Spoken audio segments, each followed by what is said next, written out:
In my 4 years of being vegan, I've had my share of mediocre pizzas. I've had slimy, greasy cheese, paper-thin crusts, and I basically gave up on the idea of having a vegan pizza delivered to my house. Honestly, the lack of great vegan pizza options gave me a tiny bit of FOMO, so I wanted to take a crack at it myself, and I'm bringing you 4 different vegan pizza recipes. I'm also using 2 topping recipes from Minimalist Baker, and the full recipes will be linked below on my blog, so let's get started.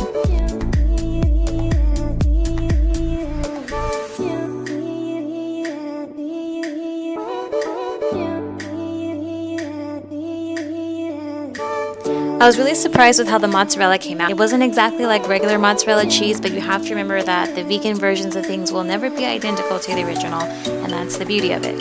You mix everything together in a food processor, and then you put it on the stove on low heat, and it's going to start to form into one big mass. It's going to stick a little bit as you're cooking, but that's fine.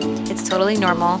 And basically, you're just going to cook that until it's really sturdy and holds together well, and then you can store it in the fridge. It's stretchable, you can roll it into a ball, you can flatten it, you can put it in a sandwich, you can put it on pizza like I did. Just get creative with it and remember that it's super versatile and it should keep in the fridge for about a week.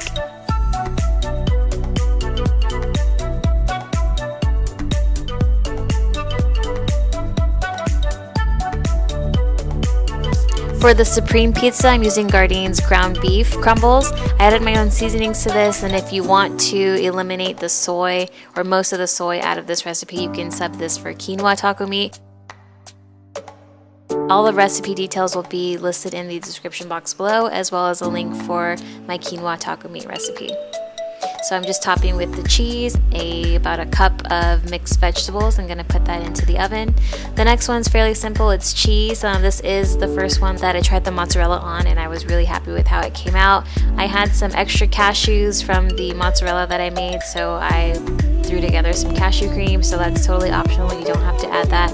And you can see how the mozzarella will roll really easily, and then I'm just flattening it out. You want to make sure that your hands are covered with olive oil so that the mozzarella doesn't stick to your hands.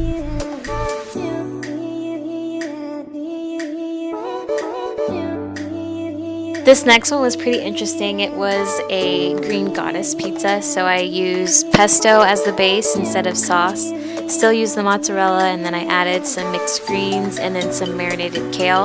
And again, all the details are going to be on the blog at the end of this post. I also added more of the mozzarella to this recipe. This last one was my favorite out of all the recipes. I made the sauce from scratch. So you can add more or less of any of these ingredients. If you want it to be thicker, add more arrowroot powder, and if you want to change up the seasonings, feel free to do that as well. That's about the consistency you want it to be. I also made a separate ricotta cheese mixture. So I mixed ricotta, olive oil, milk, and oregano, and then set that aside because I'm going to use that on top of the garlic sauce. If the ricotta mix is too sweet for you, just add more lemon juice. I started out with 1 tablespoon, and that was enough to cut the sweetness for me for that amount of ricotta, but feel free to add more if you'd like. And one thing I will say that I wish was different about all of these is I wish I had a better crust. I got this crust at Trader Joe's. It was pretty cheap. It was 2 crusts for a little under $4, but I want to learn how to make my own.